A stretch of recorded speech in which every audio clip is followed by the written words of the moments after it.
রিল্যাক্সে থাকেন।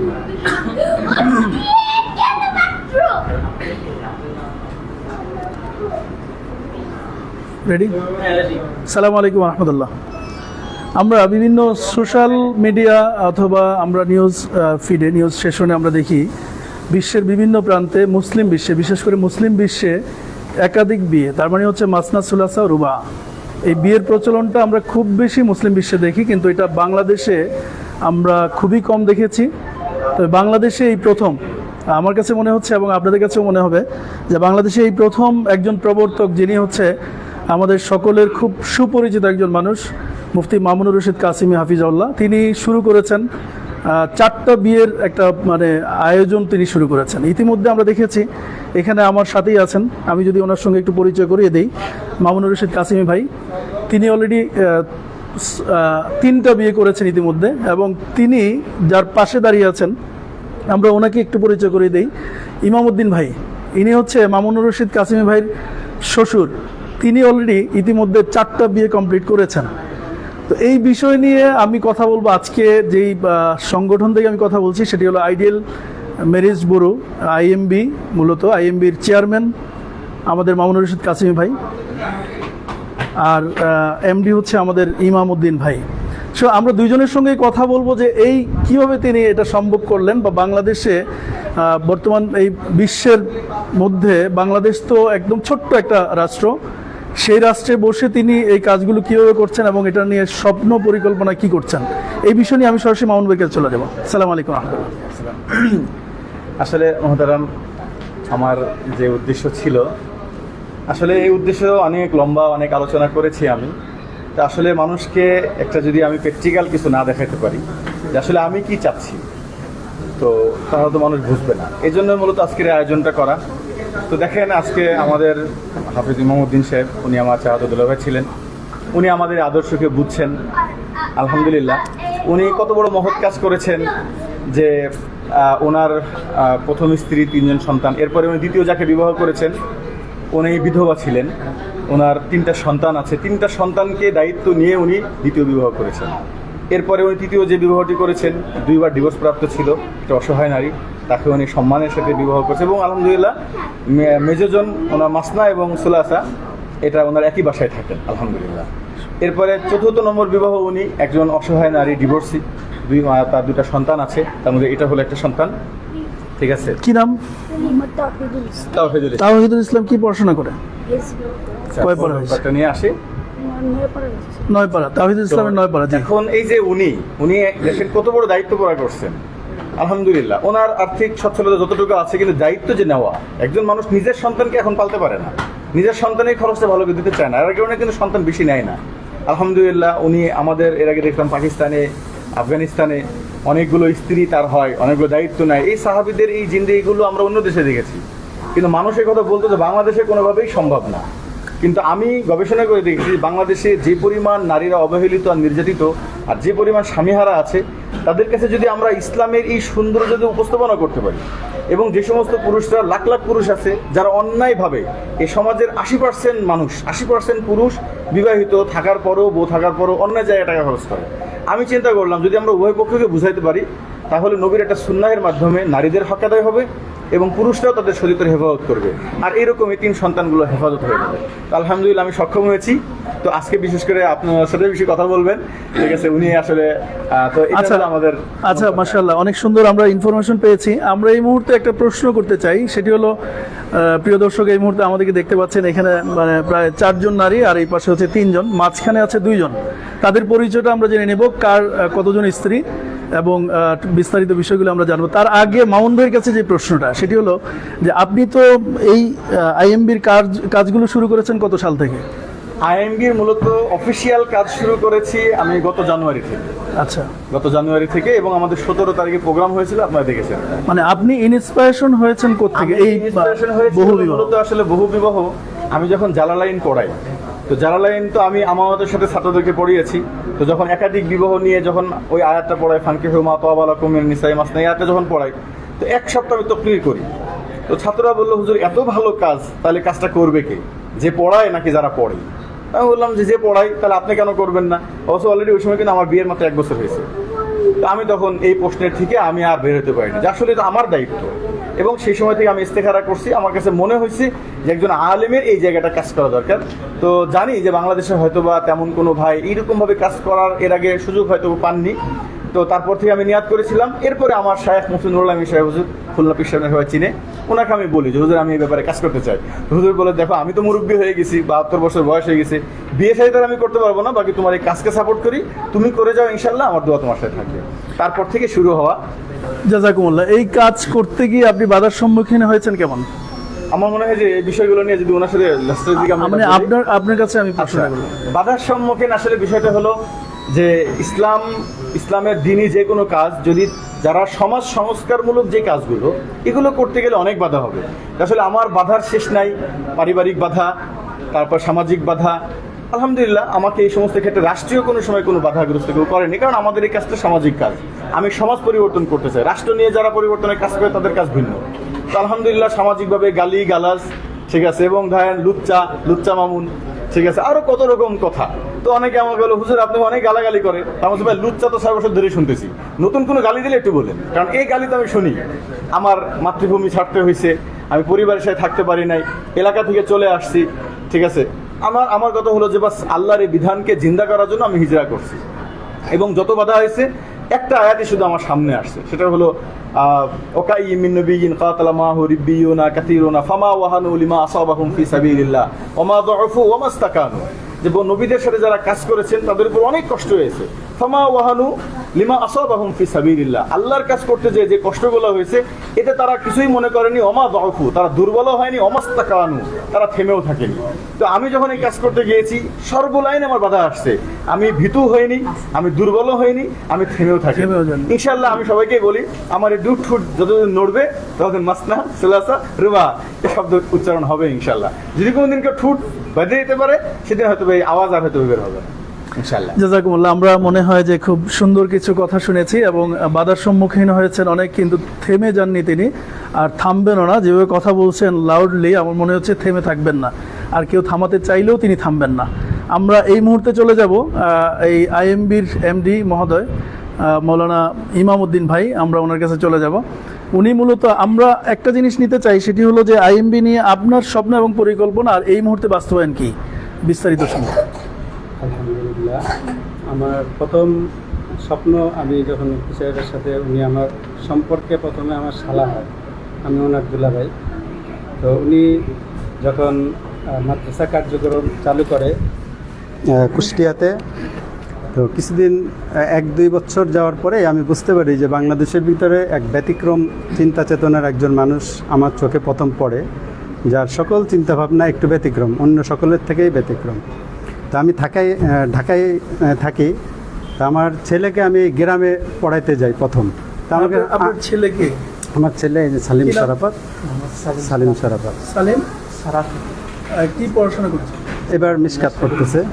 তো যাই হোক, পরে আমি ওকে গ্রামে পড়াইতে নিয়ে যাই। তো আমাকে সকলে প্রশ্ন করে, আপনি থাকেন ঢাকায়, মানুষ দেখে গ্রাম থেকে শহরে পড়াইতে আসে, আপনি শহরের মানুষ গ্রামে কেন গেলেন? তো তখন আমি বললাম সকলকে যে আসলে আমি আসলে কিসের সন্ধানে আছি, আমি যে কী পাইছি, এটা আমি আপনাদেরকে এই মুহূর্তে বুঝাইতে পারবো না। তো তখন থেকে আমি ওনার সোহবতে আছি, ওনার সাথে থাকি, ওনার সকল চিন্তা চেতনা আদর্শ আমি নিজের ভিতরে লালন করি। আর তখন থেকে আমি চিন্তা করি যে আমি নিজের ভিতরে এটা বাস্তবায়ন করব। তো তখন থেকে উনি আমার সাথে পরামর্শ করলেন কি বাস্তবায়ন করবেন? ওনার যে শরীয়ত বাস্তবায়ন করা, অর্থাৎ ওনার প্রথম আদর্শ হলো যে যেটা শরীয়ত এটা আমার আদর্শ। শরীয়তটা কি? শরীয়ত ব্যাপকভাবে সমস্ত কিছু, শরীয়তের যে কোনো বিষয় আমার সামনে আসবে, শরীয়তে যেটা ফরজকে ফরজ বলবো, সুন্নতকে সুন্নত, ওয়াজিবকে ওয়াজিব, যেটা হালাল এটাকে হালাল বলবো, যেটা জায়েজ এটাকে জায়েজ বলবো আমরা। তো তো এই ক্ষেত্রে হ্যাঁ বলি আমি। তো এই ক্ষেত্রে যখন একাধিক বিবাহের বিষয়টা আসে, ওনার সাথে আলাপ আলোচনা হয়। তো বাংলাদেশের প্রেক্ষাপটে উনি যখন একাধিক বিবাহের বিষয়টা আলোচনা করে, প্রথমে আমিও ওনাকে বাধা দিই। আমি বলি যে না, এটা করা যাবে না, এটা লজ্জাস্কর বিষয়, মানুষ অপছন্দ করবে, ঘৃণা করবে, এটা করা যাবে না। তো একটা পর্যায়ে আমি বললাম যে ঠিক আছে, তাহলে আমাকে এটা শরীয়ত দিয়ে একটু বুঝাইয়া দিন, শরীয়তে এটার গুরুত্ব কতটুকু। তো উনি বাংলাদেশের প্রেক্ষাপটে একটা তথ্য দিলেন যে আমাদের দেশে জন্মগতভাবেই প্রায় 32 লক্ষ নারী বেশি পুরুষের তুলনায়। তো যদি আমাদের এক বিবাহ প্রথা চালু থাকে তাহলে 32 লক্ষ নারী কখনোই স্বামী পাবে না।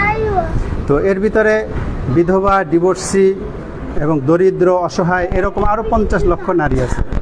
তো যদি পুরুষরা একাধিক বিবাহ প্রথা চালু না করে তাহলে আমাদের এই সমস্ত নারীরা কখনোই তারা স্বামীর সংসার পাবে না, অসহায় হয়ে থাকবে। তো যার ফলে আমাদের দেশে জিনা, ব্যভিচার এটা বেড়ে যাবে। প্রতিনিয়ত আমাদের দেশে রাষ্ট্রীয়ভাবে সরকার পতিতাদের জন্য লাইসেন্সের ব্যবস্থা করছেন, অথচ তার বিপরীতেই যে একাধিক বিবাহ করতে চাইলে বড় স্ত্রীর অনুমতি নেওয়া বাধ্যতামূলক করছেন। সেম জায়গায় কিন্তু যে জিনা করতে গেলে তার আর কোনো বাধ্যবাধকতা নাই। তো তখন থেকে আমি মূলত ওনার সাথে কাজ করি। তো আমি আল্লাহর রহমতে এই যে আমার 4 জন স্ত্রী, আমার প্রথম স্ত্রী আচ্ছা, আমি ওনার সাথে মনে হয় আমার এই একটা দীর্ঘ জায়গাটায় সময়। জি একটা বিষয় আমি নিশ্চিত করতে চাই। আমি ওয়াহেদা, মাসনা, সুলাসা, রুবা জি 4 জনের যদি আমি দেখাতে চাই তাহলে সেই ক্ষেত্রে না দেখানো সম্ভব? আমার আহলিয়ারা যেহেতু এখানে ওনাদের পর্দার একটা বিষয় আছে, ওনাদের জবানের আওয়াজও যেন কেউ না শুনে, আমরা একেবারে পূর্ণ খাস পর্দা যেটা আছে শরীয়তের সমস্ত কিছুকে আমরা বাস্তবায়ন করি। প্রিয় দর্শক, এখানে একটা একটা ভুল বোঝাবুঝি আছে। সেটা হলো যে ওলামায়ে কেরামের স্ত্রীরা কথা বলবেন না এবং তারা হচ্ছে বেপরদা চলবেন না। এবং এইখানে আমরা যে লাইভটা করছি এই মুহূর্তে দর্শক যারা আছেন এবং ভিডিও করা হচ্ছে, লাইভ করা হচ্ছে, তো লাইভের ক্ষেত্রে আমরা দেখলাম যে যথেষ্ট সতর্ক যে আমরা ওয়াহেদা, মাসনা, সুলাসা এবং রুবা আমরা সেটা ফাইন্ড আউট করতে পারবো না এবং ইন্ডিকেট করে আমরা দেখাতে পারবো না। সেই ক্ষেত্রে তিনারা যথেষ্ট জোরদার। সুতরাং আমার মনে হয় যে আপনাদের এই ভুল বোঝাবুঝির থেকে বেরিয়ে আসবেন এবং আজকে শুধুমাত্র বাংলাদেশে বহু বিবাহ 4টা বিয়ে, কোরআনে বর্ণিত 4টা বিয়ের ব্যাপারে ফয়সালা আসছে। সুতরাং এই 4টা বিয়েকে স্টাবলিশড করা, রাসূলুল্লাহ সাল্লাল্লাহু আলাইহি ওয়াসাল্লামের এই সুন্নাহকে জিন্দা করার জন্য এই জিহাদে অংশগ্রহণকারী 2 জন ব্যক্তি আমরা দেখেছি, মামুনুর রশিদ কাসিমি হাফিজুল্লাহ এবং সাথে ইমামউদ্দিন ভাই, 2 জন মিলে এই যুদ্ধে নেমেছেন। শুধুমাত্র তারা মানুষকে দেখানোর জন্য নয়, বরং আজকের এই টোটাল প্রজেক্টটা হচ্ছে শুধুমাত্র মানুষের কাছে এই বিয়ের মেসেজটা, সঠিক মেসেজটা পৌঁছিয়ে দেওয়ার জন্য। আমরা মনে হয় সঠিক বুঝতে পেরেছি। তারপর যদি আপনি বলতেন যে আইএমবি নিয়ে এখনকার মতো, আচ্ছা তাইলে আপনার হচ্ছে আইএমবি তো আমি জানবো, আপনার হিস্ট্রিটা আপনি বলবেন একদম সংক্ষিপ্তভাবে বলবেন। আমার হিস্ট্রি তো আর কোন হিস্ট্রিটা আমি আসলে বলবো? 4 স্ত্রী হিস্ট্রি। হ্যাঁ, 4 স্ত্রী। আমার ওই যে প্রথম আহলিয়া ছিলেন, আর আমি গত রমজান মাসে আমি প্রথম মাসনা করি। মাসনা আমার আহলিয়া, উনি একজন বিধবা নারী, 8 বছর যাবত উনি স্বামী ছাড়া ছিলেন। তো আমরা আইএমবি থেকে একটা ঘোষণা দেই, যদি কোনো নারী এরকম থাকে যে উনি বিধবা অথবা ডিভোর্সি এবং তার একটা মেয়েও থাকবে অথবা আরও সন্তান থাকবে, আমরা তাদের সকলের দায়িত্ব নিব। তো ওই পরিবারটা আমাদের সাথে যোগাযোগ করার পরে তাদের সাথে কথাবার্তা হয়। প্রথম আমি মাকে বিবাহ করি, তার 1-1.5 মাস পরে আমার যে মাসনার যে মেয়েটা তারও বিবাহের বয়স হয় প্রায় 16-17। তখন আমি 1 মাস পরে তাকেও বিবাহ দিয়ে দিই আমার এই যে মুফতি সাহেবের সাথে, ওনার সুলাসা হিসেবে 3 নম্বর স্ত্রী হিসেবে বিবাহ দেয়। মাশাআল্লাহ ওনারা অনেক ভালো আছে, খুশি। এরপরে আবার আমার এখানে একটা প্রশ্ন থেকে যায়, সেটা হলো আপনি যখন মাসনা করলেন, জি ওয়াহেদা এবং আপনি মাসনার সিদ্ধান্ত নিলেন, নেওয়ার ক্ষেত্রে ওয়াহেদার কি পরিস্থিতি ছিল?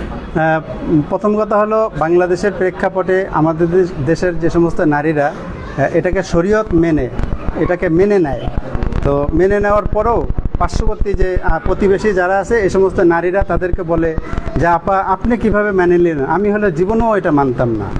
তো অনেক ক্ষেত্রে হয় কি, আমাদের নারীরা, উনি বলছেন যে যেহেতু এটা শরীয়তের হালাল বিধান, তো এই ব্যাপারে আমার কোনো আপত্তি নেই। বাকি একাধিক বিবাহ প্রথা যেহেতু আমাদের দেশে প্রচলিত নাই, এটা তার জন্য একটু কষ্টের বিষয়, সে এখনও একটু কষ্ট পায়, তবুও সে এটাকে খুব সুন্দরভাবে মেনে নেয়, কোনো সিনক্রেট করে নাই। আমার সাথে এ পর্যন্ত সে খুব ভালো আচরণ করছে এবং তার সাপোর্ট সহযোগিতায় আল্লাহর রহমতে আমি এই পর্যন্ত আসতে পারছি। আচ্ছা, মাসনা গেল, এখন সুলাসা এবং রুবা। এরপরে আমার বেশি দিন না, প্রায় বোধহয় 4-5 দিনের মাথায় আমি আবার আরেকটা বিবাহ করি। আমার যে সুলাসা যিনি, উনি 2বার ডিভোর্সি একজন নারী, আমাদের আইএমবিতে যোগাযোগ করে। তো আমি তাকে প্রস্তাব দিই, যেহেতু আমার 4টা বিবাহ করার নিয়ত ছিল, সেই ক্ষেত্রে আমি প্রস্তাব দিই। তো ওনারা আমার প্রস্তাবকে অ্যাকসেপ্ট করে এবং আমার সাথে খুব শর্ট টাইমের ভিতরেই বিবাহ হয়।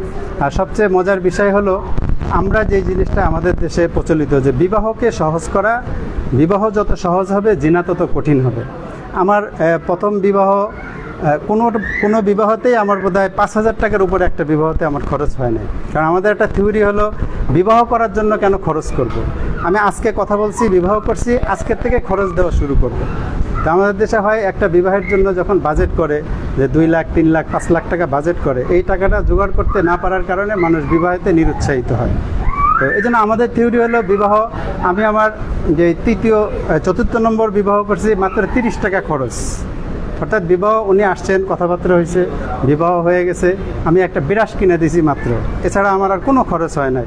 ওনার শরীরে যে পোশাক ছিল আমার শরীরেও একই পোশাক, উনি যে খাবার রেডি খাবার ছিল এই খাবার খাইছেন, আমি ওটা খাইছি, ব্যাস সংসার শুরু হয়ে গেছে। ওই দিন থেকেই তার জন্য বাসা নেওয়া, বাজার করা। আমার একটা প্রশ্ন থেকে যায়, মানে দর্শক এবং আমার উভয়ের প্রশ্ন থেকে যায়, সেটা হলো আপনি যে 30 টাকা খরচ করে এটা কি ওনার উপর চাপিয়ে দিলেন না? না না, উনিও খুবই খুশি মনে এটা বলছেন যে বিবাহের জন্য আসলে কেন খরচ হবে বলেন, আমার কি নাই।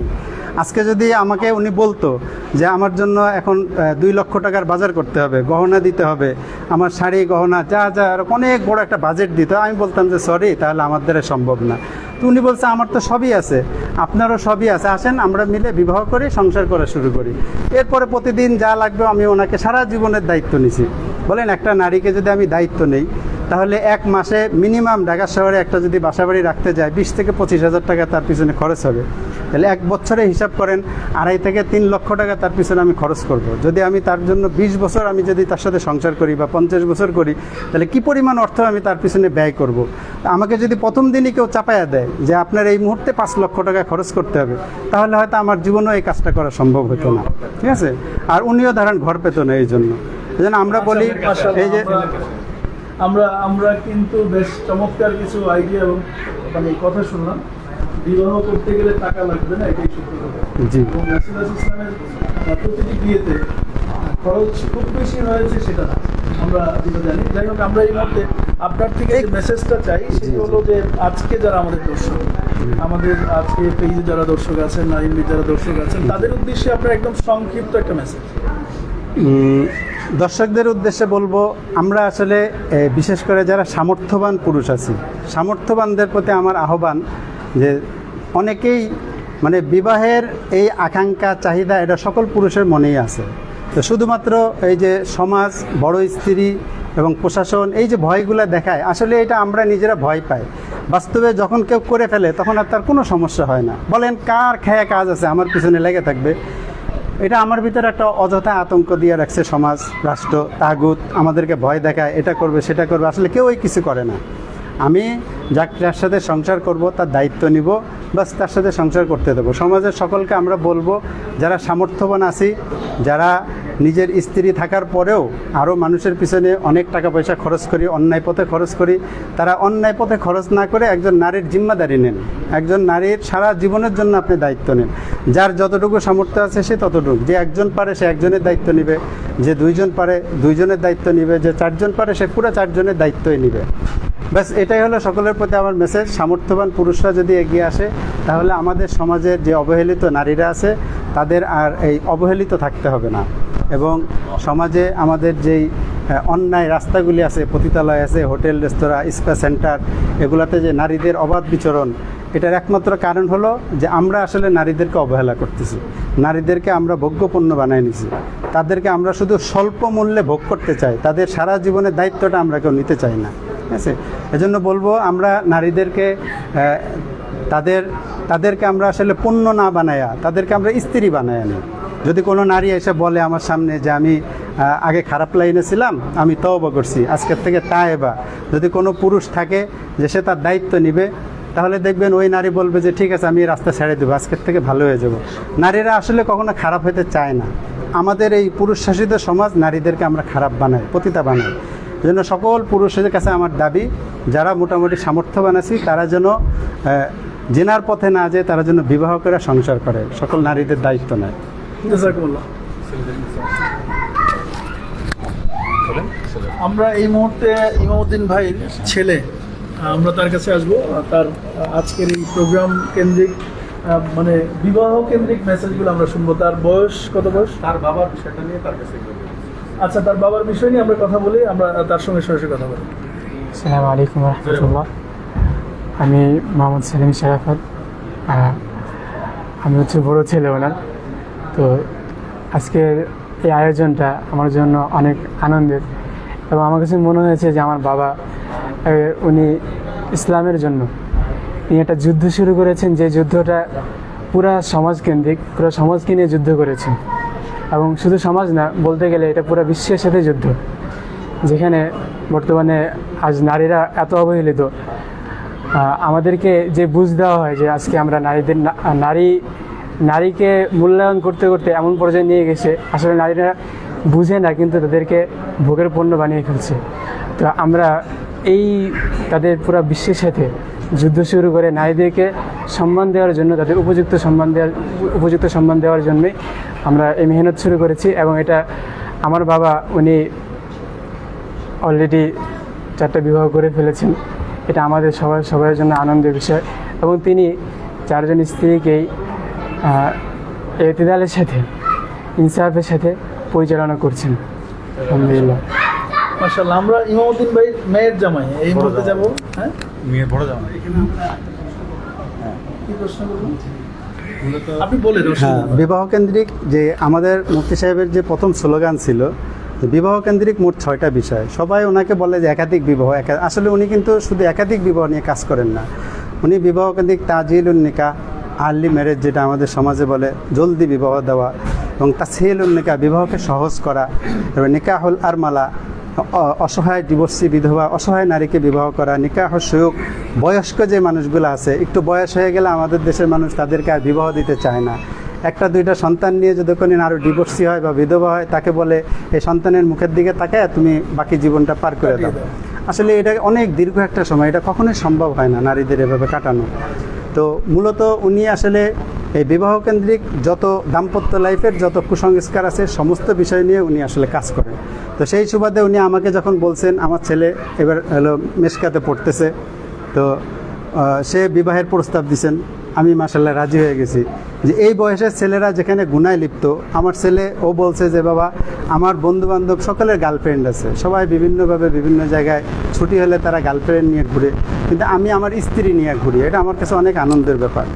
তো আমার মেয়ে মাশাআল্লাহ, আমি খুব অল্প বয়সী, যে আমার জামাইয়ের বয়সও 20 বছর, সেও এবার জালালাইন পড়তেছে। আমার মেয়েকেও আমি বিবাহ দিয়ে দিছি খুব অল্প বয়সে।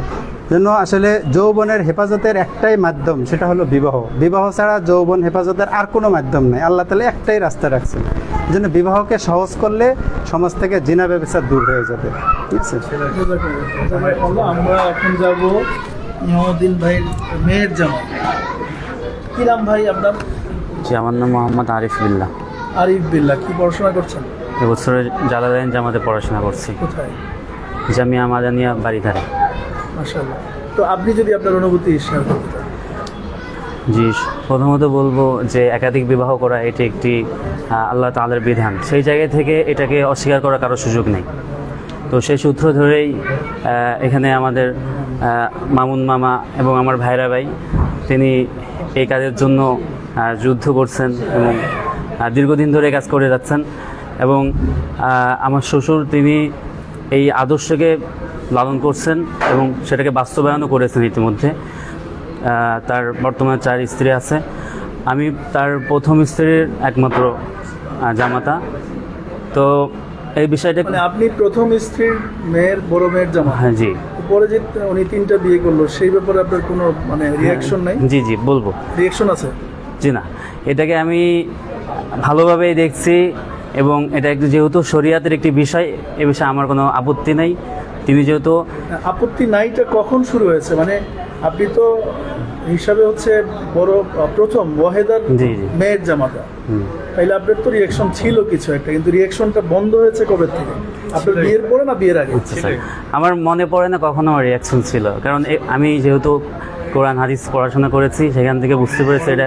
বরঞ্চ আমি এক্ষেত্রে বলি, আমি আমার জামাই যখন বিবাহের জন্য আমার কাছে আসে, বিবাহের জন্য আসে, তো কথাবার্তা যখন হয় ওই দিনই আমি আমার জামাইকে বলছি, আমার জামাইকে ওই দিনই বিবাহের সময় ওই মজলিসে আমি বলছিলাম তুমি যদি ভবিষ্যতে একাধিক বিবাহ আরও বিবাহ করতে পারো, তাহলে আমি তোমার কাছে আমার মেয়েকে বিবাহ দিব। আর যদি বলো যে না আমি আর বিবাহ করব না, সাহস পাই না, হিম্মত পাই না, তাহলে তোমার মতো কাপুরুষের কাছে আমি মেয়ে বিবাহ দিব না। মানে বিয়ের শুরুতেই তাকে বিয়ের সময় ভয় যখন দেখিয়ে হ্যাঁ দিয়েছেন। ভয় না, বিয়ের সময় তার সাথে আমার চুক্তি হয় যে তুমি কি তুমি কি মানে চাপ দিলেন নাকি? না না, আমি বলছি যে আমি তাহলে ভালো সুপুরুষ খুঁজবো, আমি আমার কোনো কাপুরুষের কাছে মেয়ে বিবাহ দিব না। যে যারা একাধিক বিবাহ করতে পারে তাদেরকে আমরা সুপুরুষ মনে করি, কারণ একাধিক বিবাহ করার জন্য সৎ সাহস, যেটা পুরুষত্ব দরকার হয়। তো তো সে বলছে যে না ইনশাল্লাহ আমি আরও বিবাহ করব, আমার মেয়েও মাসাল্লাহ রাজি। আবার আমার ছেলেকে যখন বিবাহ করাই ওই সময় আমি আমার ছেলের বউ তাকে বলছি যে আমার ছেলে কিন্তু ভবিষ্যতে আরও বিবাহ করবে, কয়টা করবে আমি জানি না, তার সামর্থ্য অনুযায়ী সে করবে। সে বলছে যে আমার কোনো অসুবিধা নেই। আসলে আমরা একটা পরিবেশ কায়েম করছি, আমরা পরিবেশ হয়ে গেছে আমাদের, এই বিষয়টা নিয়ে কারোর কোনো আপত্তি নেই। ঠিক আছে? প্রিয় দর্শক, আমরা শেষ মুহূর্তে চলে আসছি, তবে একটা বিষয় জানিয়ে রাখি, আমাদের শেষ মুহূর্তে কিন্তু একটা চমক রয়েছে। আর সেই চমকটা হচ্ছে আজকের শেষ মুহূর্তে একটা চমক রয়েছে। সেই চমকটা হচ্ছে আজকের এই অনুষ্ঠানে সম্মানিত অতিথি হিসেবে আসছেন বাংলাদেশের অনবদ্য একজন মুফাসসিরে কোরআন এবং যিনি সুলাসার মালিক, আমাদের শায়েখ হযরত মাওলানা আবু ইয়াহিয়া মোহাম্মদ জাকারিয়া হাফিজুল্লাহ, তিনি আছেন। আমরা তার থেকে একদম শেষ সময়ে গিয়ে বেশ কিছু নসিহা নিব। আচ্ছা, তাহলে এই মুহূর্তে আমাদের শেষ পুরস্কার দিয়ে আমি দিব। আচ্ছা, আইএমবির পক্ষ থেকে কি পুরস্কার আমাকে দেওয়া হবে? না না, এই পরিবারকে 1 লক্ষ টাকা পুরস্কার দেব বলেন। মানে আমাকে দেবেন না কিছু? না না, আপনাকে তো দিব পরে মানে এত কষ্ট করলাম, আমাকে কিছু দিবে না? আমি কোথায় যাব? এখানে আসেন না, আপনি এই করেন আমি আপনাকে একজন পাত্রী দিব। ইয়ে করেন না, ভাই আসেন। আমি কি দিব? 1 লক্ষ টাকা। আচ্ছা প্রিয় দর্শক, আমরা দেখছি এই মুহূর্তে এইখানে লেখা আছে সারিয়া ভিত্তিক আদর্শ নেকা ব্যুরো, হ্যাঁ, আইএমবির পক্ষ থেকে এই কোন পরিবারকে, পুরা পরিবারকে 1 লক্ষ টাকা দেওয়া হয়েছে। 1 লক্ষ টাকার একটা আমরা দেখতে পাচ্ছি। আমরা এই মুহূর্তে এই বিষয় নিয়ে একটু কথা বলবো, পুরস্কারের বিষয় নিয়ে কথা বলবো। আসলে আমরা আইএমবির পক্ষ থেকে আমাদের সর্বপ্রথম আমরা যে আদর্শ লালন করেছি, তো আলহামদুলিল্লাহ আমাদের উনি এবং পুরা পরিবার এই আদর্শ লালন করেছে। তো আসলে তো এই 1 লক্ষ টাকা এটা আমাদের আইএমবির পক্ষ থেকে ওনাদের পুরো ফ্যামিলির জন্য আমরা পুরস্কার হিসেবে দিয়েছি, আইএমবি এবং আইএমবির সমস্ত সদস্যের পক্ষ থেকে। মাশাআল্লাহ, জাযাকুমুল্লাহ। 1 লক্ষ টাকা পেয়ে গেছেন ওনারা। আপনারা চাইলে 1 লক্ষ টাকা নিতে চাইলে আপনারা আসতে পারেন আইএমবির সাথে এবং যুক্ত হয়ে বহু বিবাহ বলতে মাসনা সুলাসার ওভার সিদ্ধান্ত নিতে পারেন। আমি কি বলবো আপনাকে? তো আপনি আচ্ছা, যাই হোক, মানে আমি আবার কথা বলতে গিয়ে একটু টেনশন করছি যে আমার কথা কোন দিকে স্লিপ কেটে যায়। মাসনা সুলাসার ওভার জন্য প্রস্তুতি সবার নিতে হবে, আমি নিচ্ছি, কোনো টেনশন নাই। এবং এই মুহূর্তে লাইভে যারা আছেন জানি যে পিছনে কমেন্টে মাশাআল্লাহ অনেক অনেক লম্বা চড়া কমেন্ট আসবে। আমি এই কমেন্টগুলো দেখার জন্য সিদ্ধান্ত নিয়েই কিন্তু আসছি। সুতরাং দোয়া এবং ভালোবাসা চাই। আমরা এই মুহূর্তে মামুনদের কাছে আসবো। মামুন ভাই, টোটাল এই প্রজেক্ট নিয়ে আপনার যদি একদম শেষ মন্তব্যগুলো আমরা শুনতে চাই। আলহামদুলিল্লাহ, আসলে সংক্ষেপে অনেক লম্বা কথা, বাকি সংক্ষেপে কয়েকটি বিষয় আমি বলবো যে আমার আসলে মূলত উদ্দেশ্যটা কি, আমি আসলে কি চাই। তো আসলে সবকিছুর মালিক তো আল্লাহ তাআলা, উনি ফয়সালা করবেন এবং উনি সবকিছুর সিদ্ধান্তদাতা। বাকি এখানে কয়েকটা বিষয়, আমাদের মূল একটা থিম আছে। আমাদের মূল থিমটা হলো যে বাংলাদেশের কোনো বালেগা নারী স্বামী ছাড়া থাকবে না, কোনো নারী স্বামী ছাড়া থাকবে না। কিন্তু যেহেতু আমরা দেখেছি পেপার পত্রিকা এবং বিভিন্ন সংবাদ মাধ্যমে যে বাংলাদেশে জন্মগতভাবেই 32 লাখ নারী, কোনো জায়গায় আছে 31 লাখ, কোনো জায়গায় 40 লাখ পর্যন্ত আছে, কোনো জায়গায় একটু কম আছে। তো আমরা যদি 30 লাখও ধরি, যে বাংলাদেশে 30 লক্ষ নারী জন্মগতভাবেই পুরুষের তুলনায় বেশি আছে। এছাড়াও পুরুষরা মারা যায়, পুরুষরা বিদেশে চলে গিয়েছে, এরপর ডিভোর্সি বিধবা। এছাড়াও আমাদের দেশের পুরুষ যারা আছে প্রত্যেকটা নারী কিন্তু সংসার করার জন্য পারফেক্ট, কিন্তু প্রত্যেক পুরুষ কিন্তু সংসার করার জন্য পারফেক্ট না। অনেকেই আছে বাদাম্মা, ও বিয়ে করলে আরো মারধর করে আরো শেষ করে দিবে, তো দেখা যায় আরো 10 লাখ শর্ট হয়। তো আমরা দেখছি যে বাংলাদেশের প্রায় 50 লাখ নারী আছে যারা এক বিয়ের কেন্দ্রে, এক বিয়ের যে আদর্শ, এই আদর্শে তারা মানে স্বামী পাবে না। এই জন্য আমরা একাধিক বিবাহ চাই, যেন বাংলাদেশের সর্বস্তরের নারী যেন বিবাহ তারা স্বামী পেয়ে যায়। দেখেন আমাদের এখানে আমরা যারা পতিতা আছে, আমাদের দেশের মধ্যে যে সমস্ত মা বোনরা পতিতালয়ে থাকে, প্রফেশনাল হোক অথবা এমনি এমনি থাকে, আমার বড় কষ্ট লাগে। নবী করিম ইসলাম বলছেন যে যেই মানুষগুলো তাদেরকে বেশ্যা বানাইছে, যে মানুষগুলো তাদেরকে পতিতা বানাইছে, এই নারীগুলো কিন্তু একটা সম্মানের ঘর পাওয়ার জায়গা ছিল। কিন্তু এই পুরুষ জাতি তাদেরকে ঘর না দিয়ে, বিয়ে করতে চাইলে বিয়ে করবে না, ভাই টাকা নিয়ে চলে যাও। এই জন্য আমি চাই বাংলার আমার বোন, আমি যেরকম 3টা বিবাহ করেছি, আমার এরকম বোন আছে, এটা আমার একটা ফ্যামিলি। এইরকম বোন তারা স্বামী পাচ্ছে, কিন্তু এরকম লাখো লাখো নারী তারা অন্যায়ভাবে পুরুষ তাদেরকে ব্যবহার করতেছে। এমনকি কয়েকদিন আগে একটা ভিডিও হয়েছিল যে সে বলতেছে যে আমার যদি কেউ দায়িত্ব নেয় তো আমি এখান থেকে ভালো হয়ে যাব। এই কথা শুধু তার না, আলহামদুলিল্লাহ আমাদের আইএমবিতে এই পর্যন্ত প্রায় 15 জনের উপরে প্রতিটা মডেল যারা অন্য জগতে ছিল তারা তওবা করেছে, আমরা তাদের বিয়ের ব্যবস্থা করে দিয়েছি। এবং যারা বিবাহ করেছে তারা বলেছে যে আজকের পর থেকে আর কোনোদিন পিছনের কোনো অন্যায় আপনাকে খোঁটা দেওয়া হবে না। এবং তাদের কাছে আমরা শুনেছি, তারাও বলেছে যে আলহামদুলিল্লাহ। এই মেহনত আমাদের শুরু হয়েছে 1 নম্বর। 2 নম্বর আরেকটা হলো যে আমাদের সমাজের কোনো পুরুষ জেনা করবে না। জেনা হলো পৃথিবীর সবথেকে মারাত্মক গুনাহ। যেই জেনা করলে আল্লাহ তাআলা বলেন যে কোনো ক্ষমা নাই, তাকে রজম মেরে মেরে ফেলতে হবে। কিন্তু বাস্তবতাটা কি? আমি বলতে চাই না যে আমার দেশের লোক সবাই খারাপ, কিন্তু বাস্তবতা হলো এটা যে আমাদের সমাজের বিবাহিত পুরুষ যাদের বউ আছে এরা 80% পুরুষ পরকীয়াতে, পরনারীতে তারা আসক্ত। অনেকে তো আমার বলে না ভাই 100%। তো তার জায়গা থেকে সে বলে, তাহলে এই পুরুষগুলো স্ত্রী থাকার পরেও কেন তারা পরনারীর কাছে যাচ্ছে, কেন তারা পতিতলায় যাচ্ছে? তাতে বুঝতে হবে যে তাদের এক নারীতে চাহিদা পুরা হচ্ছে না। আল্লাহ তাআলা বলছেন ইবতাগু বি আমওয়ালিকুম মুহসিনিন, তোমার সম্পদ আছে, তুমি একজন নারীর কাছে যাও, ইহসানের সাথে বিয়ে করো, তবে গয়রা মুসাফিহিন ওয়ালা মুত্তাখিদান আখদান, কারোর কাছে প্রেম করে যাও না, পরকীয়া করে যাও না, বা কারোর কাছে টাকা দিয়ে তুমি যেও না। আমি এটা মানুষকে বোঝাচ্ছি যে ভাই আপনার যদি জরুরত হয়, যে বলে যে ভাই আমার জরুরত নাই, আমি এক স্ত্রীতে সন্তুষ্ট, আমার কোনো গুনাহ হয় না, আমরা বলি যে ভাই আপনি এক স্ত্রী নিয়ে থাকেন, ইবাদত বন্দেগী থাকেন, বহুত কাজ আছে। কিন্তু যারা বলে এ কথা যে আমার স্ত্রী থাকার পরেও আমার গুনাহ হয়ে যায়, পর্নোগ্রাফি দেখা ছাড়া আমি বাঁচতে পারি না, আমি পরকীয়া লিপ্ত হয়ে যাই, আমি গুনাহ করে ফেলি, আমি তাদের জন্য বলি যে ভাই আপনি আল্লাহ তাআলার হালাল বিধান নেন, আপনি বিবাহকে নেন। এটা হলো আমাদের একটা মূল থিম। 2 নম্বর একটা থিম হলো যে দেখেন আমরা যে নারীগুলোকে, আমরা যে বলি অনেকে মনে করে ভাই সবাইকে আপনাদের সদস্য হবেন, আমি আমাদের আইএমবির সদস্য বানানোর জন্য মূলত মেহনত করি না। আমি চাচ্ছি একটা আদর্শ বাস্তবায়ন করতে। বাংলার যে প্রান্তে, চট্টগ্রামে দেখেন বিবাহ কঠিন, ওখানকার 25% নারীরা আছে যারা 25 বছর পার হয়ে গিয়েছে, 40% নারী আছে যাদের এখন বিয়ে হয়নি। বাংলাদেশে এখন খুঁজলে এমন কোনো গ্রাম নাই যে গ্রামে 10 জন 12 জন নারী পাওয়া যায় না ডিভোর্সি বিধবা, তাদের কোনো ছায়া নাই। আমি চাই যে বাংলার যে কোনো জায়গার মানুষ যেখানেই আপনার নারী অবহেলিত হবে সেখানে বিবাহ দিয়ে দিবে। আরেকটা হলো ছেলেরা অল্প বয়সে বিয়ে করবে। আমাদের দেশে পুরো বিয়ের আদর্শটাই হয়ে গেছে কঠিন। ছেলেরা বিবাহ করতে চাইলে তাদেরকে বিবাহ করতে দেওয়া হয় না। মেয়েরা 12 বছর 13 বছর 14 বছর হয়ে গেছে, মেয়েরা বিয়ের আগে অ্যাবর্শন করতেছে। গত বছর বাংলাদেশে অবিবাহিত নারী অ্যাবর্শন করছে প্রায় 4 লাখের উপরে, আমার কাছে রিপোর্ট আছে। একটা অবিবাহিত মেয়ে 4 লাখের উপরে অ্যাবর্শন হওয়া লাগলো। এই নারীগুলোকে বিয়ে দিবেন যে স্বামীর কাছে, তাকে তো দিবেন অবিবাহিত হয়ে, কিন্তু এর আগে কিন্তু সে অ্যাবর্শন করে ফেলছে। নারীগুলো ওই জায়গায় গেল কেন?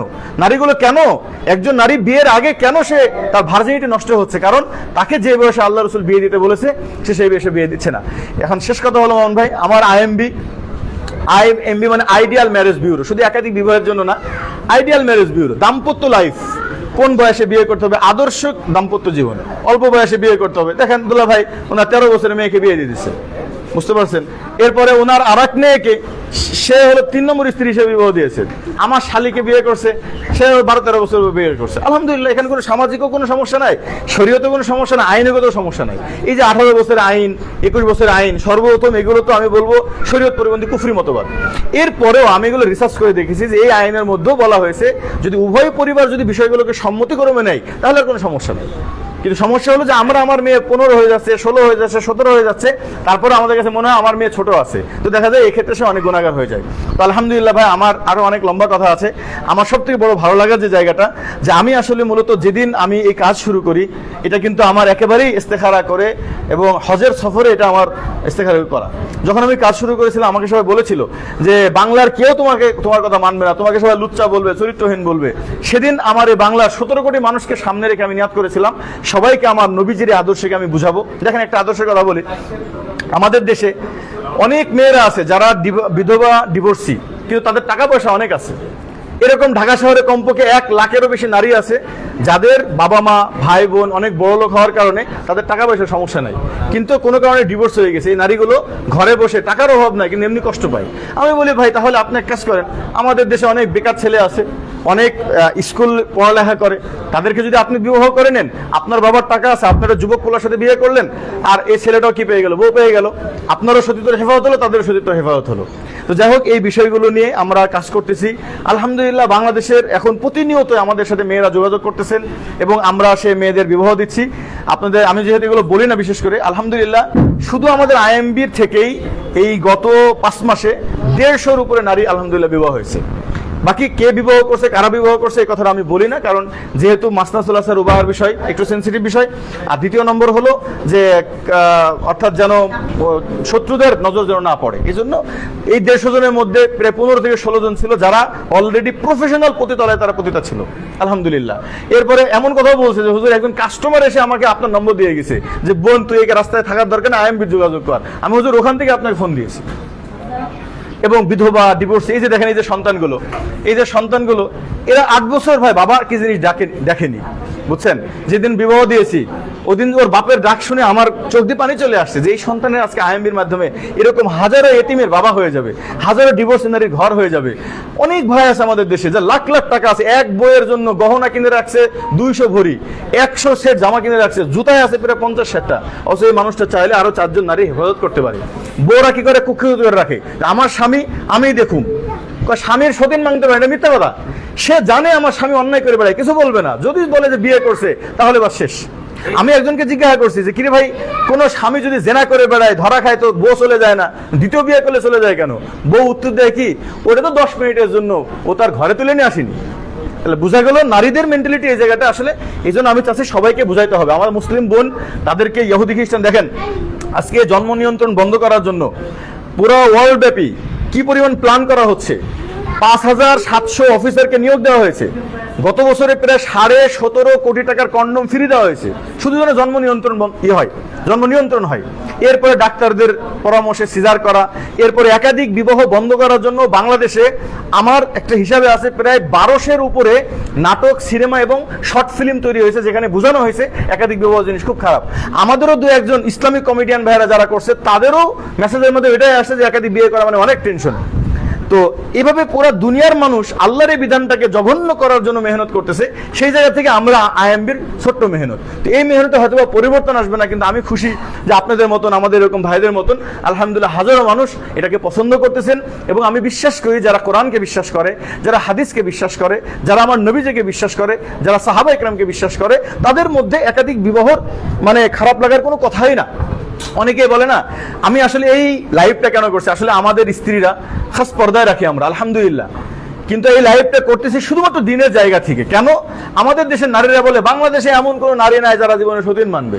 আমি তাদেরকে দেখাইতে চাই বাংলাদেশে হাজারো নারী আছে এবং এটা আমাদের কাছে প্রমাণ আছে।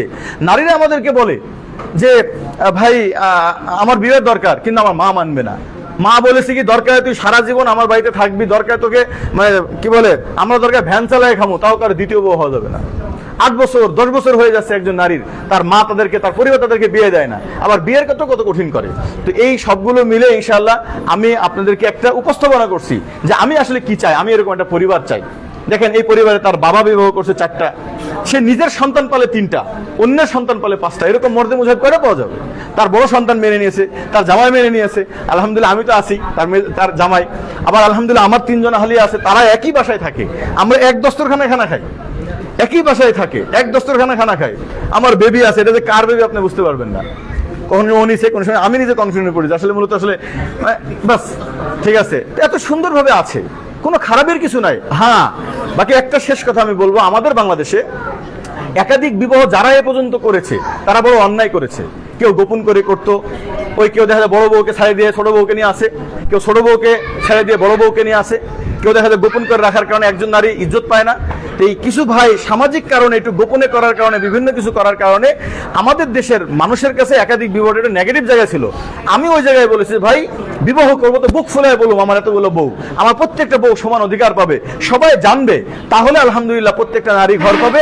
এবং এটার ব্যাপারে যে মানুষের একটা সমস্যা, মানুষের দুর্বলতা, আলহামদুলিল্লাহ এটা কেটে যাবে। আল্লাহ তাআলা আমাদের তৌফিক দান করেন। তো আমরা একটু মেহমানের কাছে কথা শুনবো, একটু সামনে যান ভাই, আপনার ভাই চলে গেলে ভালো। ঠিক আছে, যাও মেয়েরা ভিতরে যাও। আমরা দেখেছি বিবাহ নিয়ে আমাদের মামুনুর রশিদ কাসিম আমরা একটু ওনাদের দিকে, ওখানে বসে না, চমৎকার কাজ করে যাচ্ছেন। ওখানে ঘোরা।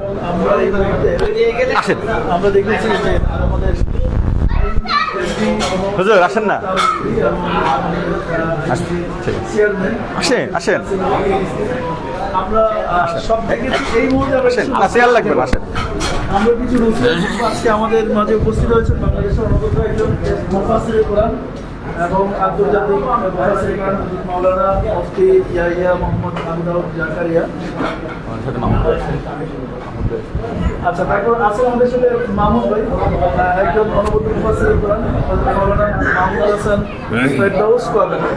আমরা দুজনের থেকেই নসিহত শুনবো। শুরুতে আমরা কুয়াকাটার থেকে আমরা জাস্ট 1 মিনিট একটু শুনবো আপনার অভিমত কি এই বিষয়ে। আসলে বাংলাদেশের মতো একটি জায়গায় যেরকম সুন্দর পরিবেশে একাধিক বিবাহটাকে যে এত সহজ করা সম্ভব, এটা মুফতি মামুনুর রশিদ কাসিমি সাহেব হাফিজাহুল্লাহ উনি এটা দেখিয়ে দিয়েছেন। আমরা সকলেই চাই আল্লাহ পাকের এই বিধানটাকে পুনরুজ্জীবিত হোক, এটা আল্লাহর দ্বীনে জমিনে প্রতিষ্ঠিত হোক, মানুষের নেগেটিভ ধারণার থেকে বেরিয়ে আসতে হবে। সমাজে অসংখ্য অগণিত জেনা, ব্যভিচার, হারাম রিলেশন চলতেছে, ঘরে ঘরে প্রক্রিয়া হচ্ছে, এগুলো অহরহ চলতেছে। আমরা চাচ্ছি হালাল পন্থায় আল্লাহর বিধান যেটা আছে সেভাবেই মানুষ দাম্পত্য জীবন ব্যবহার করুক, ভোগ করুক, এটাই আমরা চাচ্ছি। তো আমরা ইনশাল্লাহ আইএমের সাথে আসি, আর্থিকভাবে হোক, এরপরে যেভাবেই হোক, আমরা সব দিক থেকে আমরা এই আইএমবির সাথে আছি ইনশাআল্লাহ। ধন্যবাদ সবাইকে, ভালো থাকবেন। জাযাকুমুল্লাহ। আমরা এই মুহূর্তে যাব আজকের অনুষ্ঠানের সম্মানিত প্রধান অতিথি হযরত মাওলানা আবু ইয়াহিয়া মোহাম্মদ জাকারিয়া হাফিজাহুল্লাহ, ওনার কাছে যাব আজকের এই প্রোগ্রাম সম্পর্কে। উনি বেশ কিছু নসিহা করবেন এবং তিনিও কিন্তু সুলাসার মালিক, সুতরাং আমরা একদম সুন্দর নসিহাগুলো শুনবো। আলহামদুলিল্লাহ ওয়াহদা ওয়াসসালাতু ওয়াসসালামু আলা মান লা নাবিয়্যা বা'দা। আউযু বিল্লাহি মিনাশ শাইতানির রাজীম। ফানকিহু মা তাবা লাকুম মিনান নিসাই মাসনা ওয়া থুলাসা ওয়া রুবা'। وقال النبي صلى الله عليه وآله وسلم الساعي على الأرملة والمسكين كالمجاهد في سبيل الله. وقال أيضا إن أعظم النكاح بركة أيسره مؤونة. اللهم صل وسلم على نبينا محمد. আমি আমার এখনকার বক্তব্যের মাধ্যমে গোটা বাংলা ভাষাভাষী পৃথিবীর সকল প্রান্তের মুসলিম জনতাকে জানাতে চাই যে দুনিয়ার সমস্ত নবীরা একাধিক বিয়ে করেছেন। সর্বশ্রেষ্ঠ নবী মুহাম্মদ সাল্লাল্লাহু আলাইহি ওয়া আলিহি ওয়াসাল্লামের সাহাবী পুণ্যবান জামাতের ১০০ লক্ষ সাহাবীর অধিকাংশই একাধিক বিয়ে করেছেন। ইসলামী স্কলার যারা ছিলেন অতীতকালের ইমামরা একাধিক বিয়ে করেছেন। সুতরাং একাধিক বিয়ের ব্যাপারে আল্লাহ সুবহানাহু ওয়া তাআলা কোরআন কারীমের মধ্যে বলছেন, বিয়ের আলোচনা শুরুই করেছেন ২ দিয়ে, মাসনা ওয়া সুলাসা ওয়া রুবা', ২ ২, ৩ ৩, ৪ ৪। আর যে অক্ষমদের জন্য আল্লাহ বলেছেন, যারা অক্ষম, দুর্বল, তারপরে ভীতু, এদের জন্য আল্লাহ তাআলা সাবধান করেছেন যে না পারলে একটা নিয়েই থাকো। এখন ফানকিহু এটা কিন্তু আমরের সিগা, আমর আল আমরু বিল উজুব, এটা আলেমরা বুঝতেছেন, এটা কিন্তু আদেশমূলক শব্দ, এটা ওয়াজিব হয়ে যায়। যদিও এখানে আল্লাহ তাআলা নির্দেশনা ওইভাবে দেননি, এটা হচ্ছে যাদের সক্ষমতা আছে তারা যেন সামনে পদক্ষেপ গ্রহণ করে। যদি পদক্ষেপ গ্রহণ না করে, তাহলে যে আমাদের মামুন ভাই বললেন, তারপরে আমাদের এই ভাই বললেন, মানে এই জাতির লোকেরা অন্যায় পদক্ষেপ গ্রহণ করছে, কিন্তু আল্লাহ সুবহানাহু ওয়া তাআলার নির্ধারিত যে বিধানাবলী রয়েছে কোরআন কারীমের মধ্যে একটা বিষয়কে আল্লাহ অনুমোদন দিয়েছেন, সেটার দিকে আগাচ্ছে না, সামাজিক ভয়ের কারণে, অন্যান্য কারণে। এজন্য আমি এই যে আমাদের মুফতি মামুনুর রশিদ কাসিমি সাহেবের এই উদ্যোগকে শুধু স্বাগত জানাচ্ছি না, বরং আল্লাহ সুবহানাহু ওয়া তাআলা এই জাতিকে অবৈধ কর্ম থেকে মুক্তির জন্য মামুন সাহেবকে ত্রাণকর্তা হিসেবে পাঠিয়েছেন, আমি নিশ্চিত করে বলতেছি আলহামদুলিল্লাহ। সুতরাং আমি তার মিশনের সফলতা কামনা করছি এবং নিশ্চিত মিশন সফলতা আসবেই। আরেকটা জরুরি বিষয় হলো যে আমাদের দেশে এখন সংস্কার চলতেছে, সংস্কারের ঘোষণা চলতেছে। সংস্কার হবে তো, আজকে আমি আমার একটা প্রোগ্রাম ছিল ওখানে বলেছি, সংস্কার হবে চারিত্রিক সংস্কার। রাস্তার সংস্কার হয়ে গেছে, মেট্রো রেল হয়ে গেছে, রেলপথ হয়ে গেছে, সব হয়ে গেছে। মানুষের চরিত্র বিনির্মাণ করা হয়। যদি মানুষের চরিত্র বিনির্মাণ না করা হয়, জেনা মুক্ত সমাজ যদি না করা হয়, তাহলে এই জাতি তো মুক্তি পাবে না। সেজন্য জাতির সংস্কারের জন্য, জাতির উন্নত চরিত্রবান জাতি গঠন করার জন্য মুহাম্মদ রাসূলুল্লাহ সাল্লাল্লাহু আলাইহি ওয়া আলিহি ওয়াসাল্লাম যেই সুন্নাহ রেখে গিয়েছেন, একাধিক বিয়ের সুন্নাহ, এই সুন্নাহকে উজ্জীবিত করতে হবে, উৎসাহিত করতে হবে। রাসূল কারীম সাল্লাল্লাহু আলাইহি ওয়া আলিহি ওয়াসাল্লাম বলছেন, কোন মানুষ যদি, কোন সক্ষম পুরুষ যদি কোনো বিধবা নারীর দায়িত্ব গ্রহণ করে অথবা কোনো মিসকিনের দায়িত্ব, কোনো এতিমের দায়িত্ব গ্রহণ করে, নবী সাল্লাল্লাহু আলাইহি ওয়াসাল্লাম বলছেন যে কাল মুজাহিদি ফি সাবিলিল্লাহ, সেজন্য আল্লাহর পথে জিহাদ করলো। দিনের বেলায় জিহাদ করলে, রোজা রাখলে যে সওয়াব হয়, রাতের বেলায় সারা রাত দাঁড়িয়ে তাহাজ্জুদ পড়লে যে সওয়াব হয়, একাধিক বিয়ে করলে এই পরিমাণ সওয়াব হয়, মুহাম্মদ সাল্লাল্লাহু আলাইহি ওয়াসাল্লাম হাদিসের মধ্যে বলেছেন। আর নবী সাল্লাল্লাহু আলাইহি ওয়াসাল্লাম আরো বলছেন ইন্না আযমান নিকাহি বারাকা আইসারহু মাউনা, ওই বিয়ে হচ্ছে বারাকাপূর্ণ বিয়ে যেই বিয়েতে খরচ কম হয়। আপনার বিয়েতে কত খরচ হয়েছে? এক বিয়েতে 30 টাকা, এই বিয়ে তো বারাকাপূর্ণ বিয়ে। সুতরাং এই জাতির যে ওই যে মামুনুর রশিদ সাহেব বললেন যে এই যে জরিপে মানে কি বলে পুরুষ না নারী বেশি না পুরুষ বেশি, তো উনি বললেনই এই যে লক্ষ লক্ষ নারী এদেশে মানে সবাই যদি একটা করে বিয়ে করে তাহলে অন্তত কয়েক লক্ষ নারী বা কোটির কাছাকাছি হতে পারে যারা যারা মানে 50 লাখ 30 লাখ এরা স্বামী পাবে না। সুতরাং এই অবস্থা থেকে এই সমাজকে, এই দেশকে যদি মুক্ত করতে হয়, এই দেশকে যদি সোনার বাংলা বানাতে হয়, একটি সুন্দর সুশৃঙ্খল দেশ যদি করতে হয়, জেনা মুক্ত পরিবেশ করে সুন্নার এই বিয়ে কেন্দ্রিক সুন্নাকে চালু করতে হবে। এই জেহাদে এই দেশের আলেম ওলামা, বর্তমান প্রশাসনে যারা আছে, সরকার যারা আছে, আমি সবাইকে বলছি, এই আগে ছিল যে সরকারেরা নারী শাসিত সমাজ ছিল, নারী শাসিত সমাজে নারীরা নিগৃহীত হয়েছে, নারীরা তাদের চরিত্র বিক্রি করে খেয়েছে। এখনো সেই পতিতালয় এখনো বাংলাদেশে বাকি আছে। এই পতিতা উচ্ছেদ করে ওই বোনকে, আমার ওই মাদেরকে আর বোনদেরকে আমরা পুনর্বাসিত করতে চাই, তাদের জন্য স্বামীর ব্যবস্থা করতে চাই এবং সরকারের পৃষ্ঠপোষকতা চাই। এ ব্যাপারে আমরা পদক্ষেপ যেটা মামুনুর রশিদ সাহেব নিয়েছেন এটার সঙ্গে আমরা আছি এবং এটার জন্য যত রকমের সহযোগিতা, আর্থিক, মানসিক, তারপরে যত রকমের সহযোগিতা থাকবে এই জেহাদে আমরা মামুনুর রশিদ সাহেবের সঙ্গে আছি। এবং আল্লাহ আমি আশা করি আমার এই বক্তব্য শুনে সবাই অনুপ্রাণিত হবেন এবং আল্লাহ সুবহানাহু ওয়া তাআলা এই দেশকে, এই জাতির সুন্দর চরিত্র বিনির্মাণ করার জন্য এই মিশনে সবাই অংশগ্রহণ করবেন। মানসিক মনোবল আপনারা হারাবেন না, সামনে আসুন, আল্লাহ সুবহানাহু ওয়া তাআলার উপরে ভরসা করে ফাইদা আযামতা ফাতাওয়াক্কাল আলাল্লাহ, আল্লাহর উপরে ভরসা করে ময়দানে নেমে পড়ুন, আল্লাহ আপনাদের জীবনকে সহজ করে দেবেন। আমি আমার এই সংক্ষিপ্ত বক্তব্যের মাধ্যমে আমি আপনাদের সকলকে মেসেজটা দিতে চাই। আল্লাহ সুবহানাহু ওয়া তাআলা আমাদের সবার উপরে অজস্র কল্যাণ এবং বারাকা দান করুন, বারাকা নাজিল করুন। আইএমবি এটা হলো মামুন সাহেবের সংগঠন। এই সংগঠনের সঙ্গে আপনার যোগাযোগ রক্ষা করেন। আপনারা জীবনকে সহজ করার জন্য এই সংগঠনের সাথে মামুন রশিদ সাহেবের সঙ্গে আপনারা যোগাযোগ রাখেন। আমরা এটার সঙ্গে আমি আজকেই ওনার এই প্রোগ্রামে এলাম। ওনার যত প্রোগ্রাম হবে, মোটিভেশনাল যত প্রোগ্রাম হবে, আমি 40 বছর যাবৎ কোরআন সুন্নাহ গবেষণা করতেছি, হেফজ করেছি, তারপরে কোরআনে কারিম যে কতবার শব্দ তাহকিক করে পড়েছে এর কোনো হিসাবই নাই। সুতরাং কোরআনে কারিম থেকে এবং সুন্নাহ থেকে আমার যে অভিজ্ঞতা 40 বছরের, এগুলি সব এই জাতির সামনে পেশ করতে চাই। এই বিষয়ের উপরে বহুত কথা আছে যেটা মামুন রশিদ সাহেবের আইএমবি না হলে কি বি না হলে এটা হয়তো মানে আমি বলতে পারতাম না। বহুত কথা সব সমাজে বলা যায় না। আমি এই আইএমবির মাধ্যমে আরো কথা সামনে ইনশাআল্লাহ বলবো। আজকে পর্যন্ত রাখছি। আল্লাহ সুবহানাহু ওয়া তাআলা আমাদের সবার উপরে অনুগ্রহ বর্ষণ করুন। আসসালামু আলাইকুম ওয়া রাহমাতুল্লাহি ওয়া বারাকাতুহু।